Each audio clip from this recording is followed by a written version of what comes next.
So let us do the emergency procedure. First, if you get an engine fire at startup, so what you're gonna do is you're gonna put the mixture idle. Let's say it's the left engine that's burning. Mixture idle, throttle full forward, and then you try to start the engine. And then after that, you turn off this guy here, fuel selector valve off, so that you don't give it any more fuel, so you don't explode, right? And then crew and passenger exit and fire extinguisher discharge. And what if fire happens in flight? So most important thing is that you don't feed it with fuel. So fuel selector valve off, mixtures off. No, it's actually throttle off, prop header, and mixture off. And then the cowl flap, which is here, you put it open to give it some air to hopefully extinguish the fire. And then forced landing executed. Now, if you get a cabin fire, what you're gonna do is you put the master off, which is here, master off, vent heater off, fire extinguisher discharge, cabin. Once the fire's out, you ventilate it and then land as soon as possible. Wing fire. What will you do if you got a wing fire? Wing fire, most importantly, so you don't want to ignite the fuel, right? So master off, pitot heat, strobe, nav lights off, and then you turn on the master, and then forced landing executed. Electrical fire, it's almost the same with your Cessna when you're doing your initial training. I assume you've done it with 152 or 172.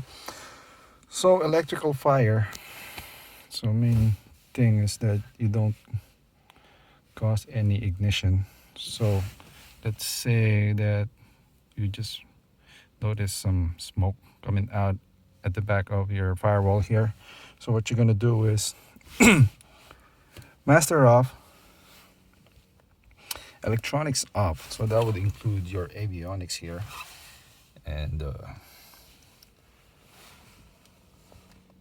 once it's off, you need to get your fire extinguisher and put this on, and you try to isolate the problem, but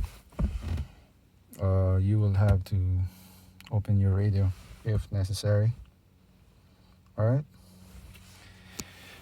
Next is engine failure on takeoff when you have less than 75 knots. So basically you're still on the ground.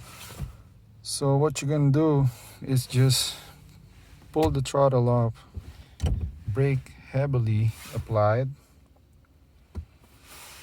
master's off, and then fuel selector valve off, just in case anything happened, just skid, so lesser chances that your plane will explode. Engine fail on takeoff, more than 75 knots, insufficient runway.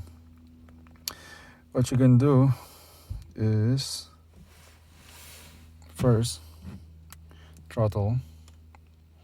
So we will assume that you lift off, right? So throttle, airspeed at 75, flaps full because you want aerodynamic braking, so it will put you on the ground. And once you've done that, land straight ahead and brake heavily. All right, maximum braking. Next, we got engine fail with on takeoff, more than 75 knots, but this time you don't have enough runway. So you maintain your heading, pitch per climb altitude. So flaps up, that's up, gear up, and airspeed 88 knots, which is that guy there. It's the blue line.